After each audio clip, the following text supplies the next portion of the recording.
Assalamualaikum warahmatullahi wabarakatuh. Jumpa lagi dengan Pak Mulyana. Kita akan masuk di tema 1, subtema 3 ya. Nah, sekarang masuk di pembelajaran 1 kelas 5 tentang lingkungan dan manfaatnya. Kita simak.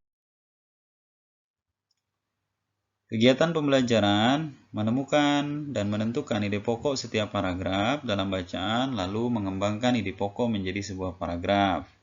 Kompetensi yang dikembangkan, sikap, percaya diri, peduli, tanggung jawab, dan disiplin. Pengetahuannya adalah tentang ide pokok dan organ gerak manusia.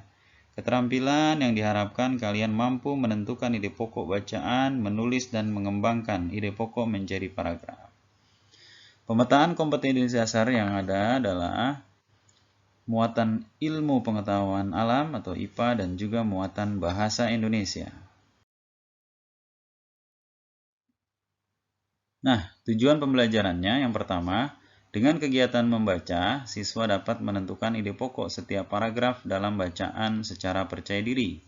2. Dengan menulis, siswa dapat mengembangkan ide pokok menjadi sebuah paragraf secara bertanggung jawab. Nah, ini ya tujuannya. Kamu bisa lihat, amati gambar apa itu, ya. Oke, sedang apa Lani? Nah, pengalaman di hari Minggu yang tidak kalah menarik dibanding dengan Edo dan Beni adalah pengalaman Lani. Hari Minggu ini Lani diajak ayahnya pergi ke Madura. Ayah Lani ingin membeli beberapa kerajinan gerabah untuk pelanggannya.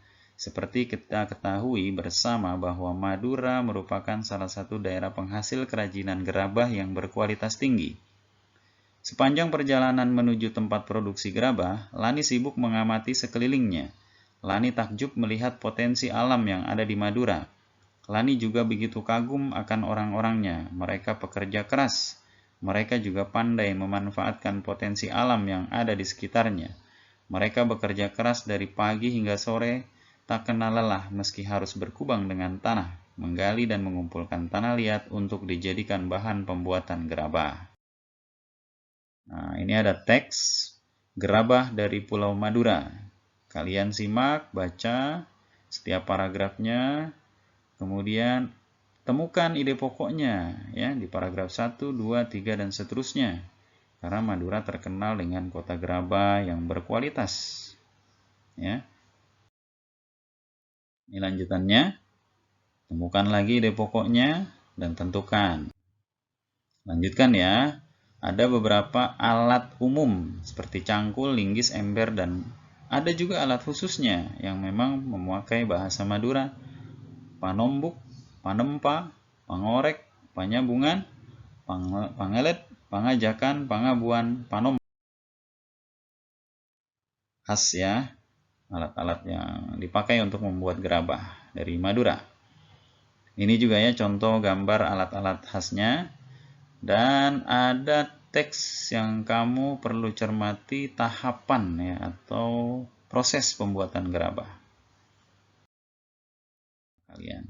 Oke, kita lanjut ke tantangan dan refleksinya. Jadi seperti tadi yang diucapkan di awal, untuk tujuannya adalah kamu mampu menemukan ide pokok dan tentukan ya.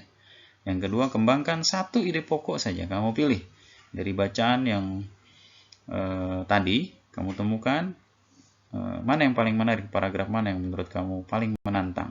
Lalu kamu kembangkan dengan bahasa kamu sendiri. Oke, sekian, tetap sehat dan kuat, tetap semangat dan siap jadi anak hebat. Wassalamualaikum warahmatullahi wabarakatuh.